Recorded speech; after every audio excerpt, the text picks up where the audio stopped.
Yes, good old TJ.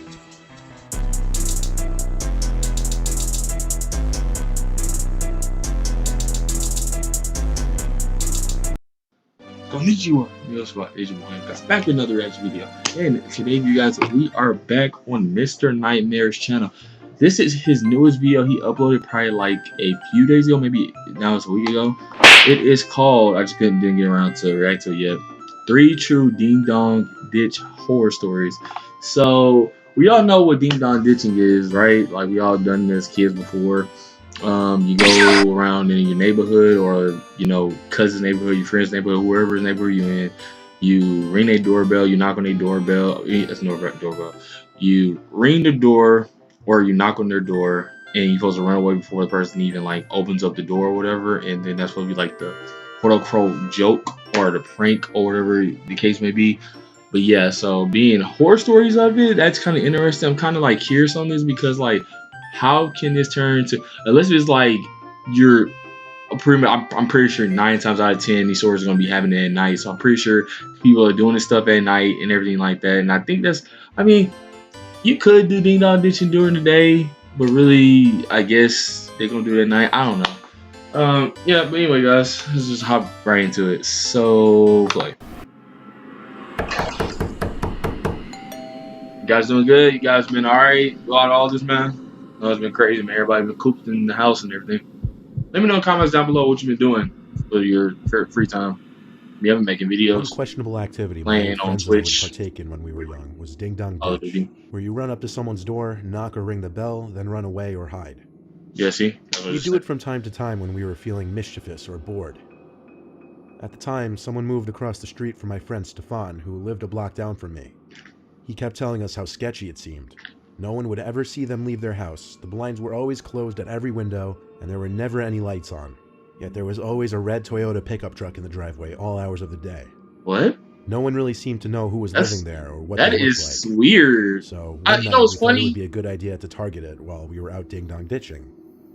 My friend Jake and I hid behind. I'm gonna pause real quick. Speaking on that though, just to go on that before we get back into it, I've actually like stayed around some people that were like that before, where like they would have like 1 or like 2 cars in the driveway all the time, like vehicles, and like you would never see them leave the house, you would never see them come out the door, and like he said, like you'll have all windows like closed, windows shut, blinds shut, everything like that. Like I forgot when it was, or was it I was on my cousin's house. I forgot what it was, but like that does sound similar to some that no it was in a neighborhood that we stayed in, that me and my people stayed in, and one of my cousins, because that was actually by us. Like that is pretty weird. Like nobody comes out, it's kind of weird.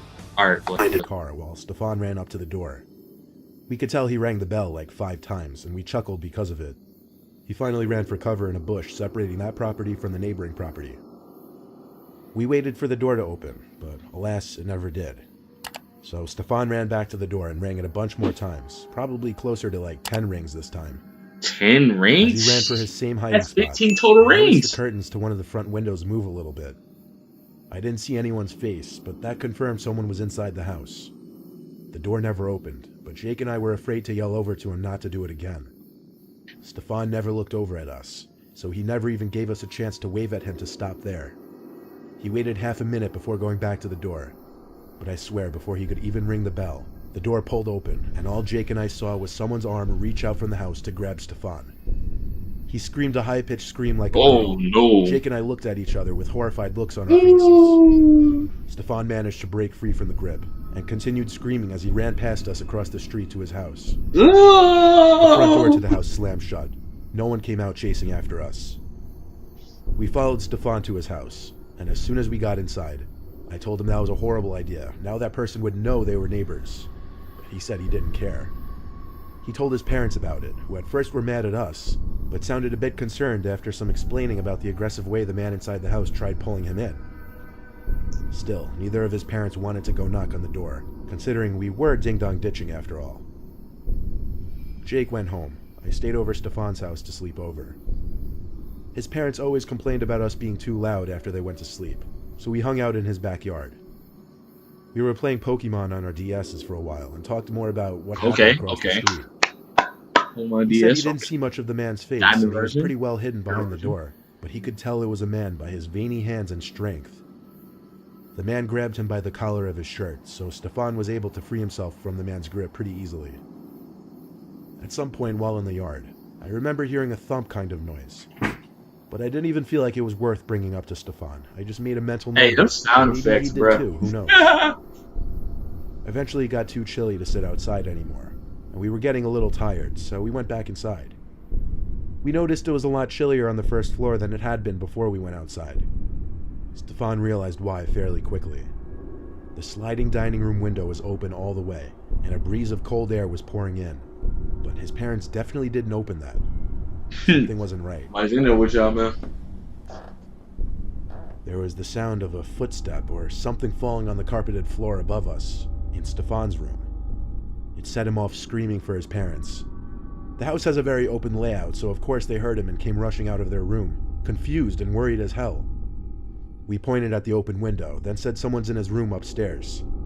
His dad ran downstairs to grab the biggest kitchen knife they had and ran back upstairs as we all waited in fear for something to happen upstairs. His mom hugged us and tried to comfort us while she called the police. Stefan's dad started to scream. Not like a scared scream or a scream out of pain, but more so an angry scream. We waited downstairs until the cops showed up, and they went up to Stefan's room. What actually happened is so disturbing. As anyone could guess, the break-in point was the window. Stefan's dad checked his son's room and heard something in the closet. Upon opening it, someone tried to lunge at him, but he immediately got one good stab in the person. What we found out minutes later was that it was the neighbor from across the street. How we knew was because Stefan instantly recognized the white sleeves he was wearing and the scabs on his hand. The man was as scary looking as we imagined. Stefan's family got a restraining order against the man and refused to live across the street from him any longer. They moved within a few months to a house in the same town. That makes sense. Because why would you want to still sit there in that area across from a weird neighbor? This is a story that happened a few days ago. My friends and I really like to do some crazy things such as ding-dong ditching, which is what we were doing on Friday night. I'll refer to my friends as C, B, E, A, and Ben. There was this one corner house on an opening to a cul-de-sac. My friend E said I should ring the bell, so I did it because I was not the kind of person to not do something just because I might get in trouble for it. So I walked up to the stoop and knocked on the door and ran. We ran maybe 3 houses down behind a car so we could still get a good view of the house we just did. The guy came outside, walked around, and I think spotted either myself, E, or Ben. How you gonna ding dong ditch and you get caught, man? Like, how? We all laughed it off like we usually God, hey, baby, we you all gotta agreed do like a bunch better, of baby. idiots You that we would do the gotta. same house again. So we walked around the street to the house, and we all debated who should ring. I didn't because I just did like the last 3 houses, so we all agreed Ben should do it. So there went Ben up to the door, knocked, and ran. C, B, and A were on the corner of the street along with Ben after he rang, while me and E were behind a car right across the street from the house. It was like he was waiting right at the door, because only about 5 seconds after Ben rang the bell, he came sprinting outside. He got to the bottom of his driveway and screamed, "Hey, come here now." That was my cue to run, so I sprinted as fast as I could to the corner and around the block. I kept on sprinting until I caught up to Ben, C, A, and B. We had walked about the whole street gathering our thoughts when A pointed out that E was missing. We all looked at each other, obviously very worried for him. We called him and he picked up out of breath and was demanding us to go back to the house because he was chasing him. So we went about halfway down the street, still on the phone with E, and then he dropped the bomb. The man had a gun. We knew this because E said he heard the man scream, "I'm gonna blow your fucking brains out." I actually began to tear up, and we were all very worried for E. After about 5 minutes of E telling us to go back to the house, we made it to A's backyard and waited for E to make it back. He was saying he was very close, so we walked out of the backyard and there he was. We all hugged him and were so grateful he was okay. Sheesh. We all went to A's backyard afterwards to talk about what happened. The first thing he said was that he got the whole thing on video, so he showed us.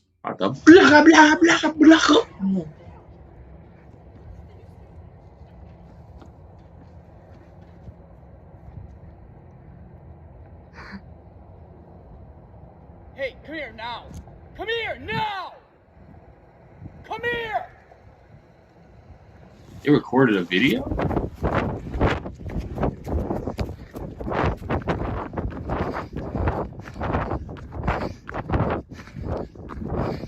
Yo! They actually recorded it?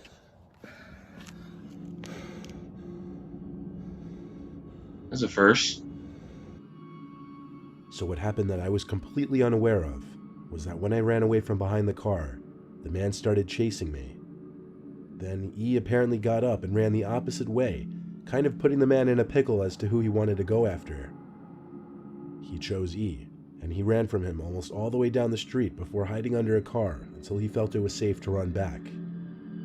This was the most insane night of my life, and I couldn't thank E enough, because if it weren't for him, who knows what that guy would have done to me if he had caught up. He would have shot you in the face. That's what he obviously said. He was gonna bust. He was gonna blow your face off, blow your brains out. You know what I'm saying? Call of Duty style, headshot. You know what I'm saying? You know what I'm saying? I was a very sheltered child, and I didn't really start going out until college, really. High school, I kind of never really went out much. So when the opportunity to do something slightly rebellious came about, I would jump on it. My cousin Rob, who was infinitely cooler than me, would hang out with me in my days before college. He'd always be down to go out and get into trouble. There was this one time he called me and told me to meet him at his house. We'd be going ding-dong ditching. I brought along my flashlight just because it was dark and there weren't many streetlights in my old neighborhood. He also brought along 2 walkie-talkies and handed me one. Houses were also a little further between than your typical suburb. Rob led the way down the road, yelling things, hitting stop signs with his hands. He always had a lot more energy than me. We veered off the street and cut through some trees onto someone's property. There was nothing but a single walkway lamp on. No lights on inside or outside the house. Rob told me to run around back and wait for his signal to ring the backyard bell. He was trying to make the homeowner run back and forth, not knowing where to go. He tested the walkie-talkies and they were all good. I waited in the backyard of this property. It was extremely dark and quiet back there. To be honest, I was really scared. Rob gave the go-ahead to ring right after he rang the bell a bunch of times. I rang it twice, then ran for cover behind a bush. I waited in that bush and walkie-talkied Rob, seeing if anyone had come out front. Negative. I told him it was looking the same in the back. After a minute, he told me to go to the back door. I looked into the huge back window to see if I could see inside. There was this tall piece of furniture right in front of the window, and there was this red flashing light in one corner of the room. That was about all I could see. Rob rang the bell a bunch of times again. I heard it from where I was crouching. It was my turn. I rang the bell a couple times, which yes had a different sound so you could distinguish the two. I ran back to my bush and waited again. Rob said over the walkie-talkie that nothing was happening. It was the same on my end. Why wasn't anyone answering? But I did think I could see something moving from inside the window, though. Something small. I told Rob over the walkie-talkie. He said I should just check it out with my flashlight. So, trying to be cool, I did. I flicked on the light as I got closer to the back window, and when the light shone through the window, it revealed that tall object on the other side of the window wasn't a piece of furniture. It was some creepy-looking smiling man, and the thing I saw moving was his waving hand. He walked away from the window at an unsettlingly quick speed and arrived at the back door. He opened it and started approaching me with this horrific speed-walking kind of pace, as he was asking me to come inside. I dropped the walkie-talkie and screamed and ran for Rob. He met me in the front of the house, and we saw the man from the back quickly approaching the two of us in the same speed-walking pace.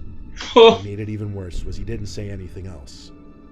We ran back to Rob's house, whose parents were already asleep. We were catching our breath in his basement when the beep of the walkie-talkie went off. There was a breathing from the other walkie-talkie, then an old man's voice whispering, "Where are you kids? I'm not gonna hurt you, I just want to give you your walkie-talkie." Oh no! You got it. You keep it. You can keep it. I'm good. We turned off the walkie-talkie out of fear and turned off all the lights. In case you're thinking this was some sweet, innocent man trying to be nice, there's no chance. He was literally chasing us, and he had this look about him that screamed child predator. We were young, but we were definitely smart enough to realize he may have been after us because of our age. We never told our parents, though, because they would have grounded us just for going out ding-dong ditching. It was just a disturbing memory we'd have to deal with. We were lucky we got away okay, though. That's good. At least nobody was hurt. At least. Well, 3 true Ding Dong horror stories. Ding Dong Ditch horror stories. I'm sorry. Yeah. We're gonna cut it right there, guys. Like the video. Subscribe if you're new. Trying to be more consistent with this content. You guys stay safe out there, stay clean. And yeah, hit the bell notification, make sure you click all so you know if I make a future upload. INCOG.